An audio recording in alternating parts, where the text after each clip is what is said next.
সাথে ভোটের আগে বাস্তবায়নযোগ্য যে কথাগুলো আমরা এখানে নিয়ে এসেছি, বাংলাদেশ নির্বাচন কমিশন ভোট কেন্দ্রের জন্য ন্যূনতম অ্যাক্সেসিবিলিটি মান নির্ধারণ করতে পারে এবং তা বাধ্যতামূলক ঘোষণা করতে পারে।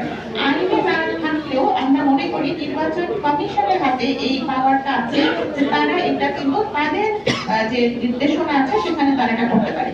প্রতিবন্ধী ভোটারদের সহায়তা প্রদানের নিয়মাবলী স্পষ্ট করে সবাইকে একভাবে মেনে চলার নিয়মটি বলে দিতে হবে, উল্লেখ করে দিতে হবে। এখানে সব ধরনের প্রতিবন্ধী ব্যক্তিদের কথা নিয়ে উল্লেখ করার বিষয়টিকে আমরা জোর দিচ্ছি। রেফারেন্ডাম বা গণভোটের তথ্য ও ভোট সংক্রান্ত শিক্ষাদান এটাও কিন্তু নির্বাচনের আগে বাংলাদেশ ইলেকশন কমিশন করতে পারে, যে ভোটার এডুকেশন যেটা বিশেষভাবে অ্যাক্সেসিবিলিটি অন্তর্ভুক্তিমূলকভাবে নিশ্চিত করতে হবে। নাগরিক পর্যবেক্ষণকারী দলগুলো তাদের পর্যবেক্ষণ তুলে অ্যাক্সেসিবিলিটি বিষয়টিও কিন্তু নিয়ে আসতে পারে। আর যদি আমি বলি যে মাঝারি সুপারিশ যেগুলো, যেটা আমি মিড টার্মে আমরা কি অর্জন করতে পারি, যেটা ভোট অবশ্য ভোটটা যখন হয়ে যাবে, নির্বাচনটা যখন হয়ে যাবে, এরপরে কিছু কাঠামোগত সংস্কারের পরিকল্পনা নেওয়া পসিবল। এটা যদি বাংলাদেশ নির্বাচন কমিশন এবং যারা সংশ্লিষ্ট কর্তৃপক্ষ আছে, মন্ত্রণালয়গুলো আছে, তারা যদি এটা নিয়ে কাজ করেন। একটা হচ্ছে আরপিও 1972 গণপ্রতিনিধিত্ব আইন, গণপ্রতিনিধিত্ব আদেশ যেটা, সেটাকে সংশোধন করে এদিকে প্রতিবন্ধী ব্যক্তিদের অধিকার সুরক্ষা আইন ও ইউএনসিআরপির আঙ্গিকে সেটার উপর অ্যালাইন করে সেটার সাথে সামঞ্জস্য রেখে কোঅর্ডিনেট করে আমার মনে হয় এটাকে তৈরি করতে হবে।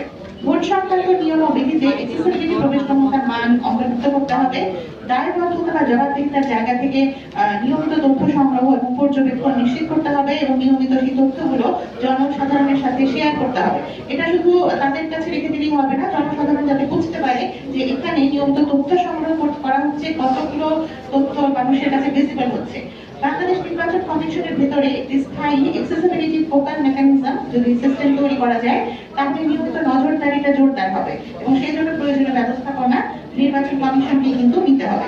অভিযোগ যদি আসবে, অভিযোগ মোকাবেলা করার ক্ষেত্রেও জবাবদিহিতা নিশ্চিতটাকেও প্রক্রিয়ার ভেতরে ডকুমেন্টেড করে নিয়ে আসতে হবে, অর্থাৎ এটার বিষয়ে যে দলিলাদি সেটার ভেতরে অ্যাডজাস্ট করা প্রয়োজন।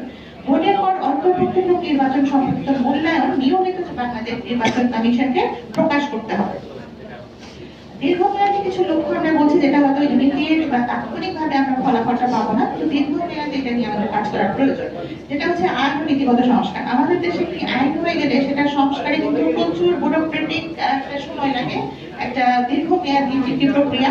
সেজন্য আমরা এটাকে দীর্ঘমেয়াদী লক্ষ্য হিসেবে নিয়ে এসেছি যে প্রতিবন্ধী ব্যক্তিদের রাজনৈতিক অধিকারটাকে রাইটস হোল্ডারকে স্বীকৃতি দিতে হবে। নির্বাচন আইন সংস্কার রিপোর্ট রাজনৈতিক দলের নীতিমালায় স্পষ্টভাবে প্রতিবন্ধী ব্যক্তি এবং পাশাপাশি প্রতিবন্ধী নারী তাদেরকে ভোটের অধিকারী হিসেবে উল্লেখ করতে হবে, যা সিআরপিডির 29তম ধারার সাথে সামঞ্জস্যপূর্ণ হবে।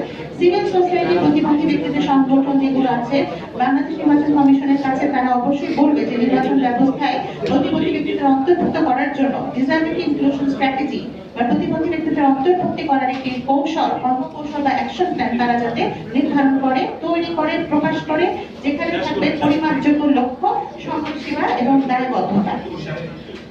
সরাসরি পরোক্ষ আইনের যে সমস্ত বাধাগুলো রয়েছে, যেমন আমরা বলেছি অপ্রতিষ্ঠিত শব্দ, মানসিক অক্ষমতা, যে শারীরিক মানসিক অক্ষমতা, এই ধরনের অস্পষ্ট এবং অবমাননামূলক বৈষম্যমূলক শব্দগুলোকে পর্যালোচনা করে সংশোধন করতে হবে।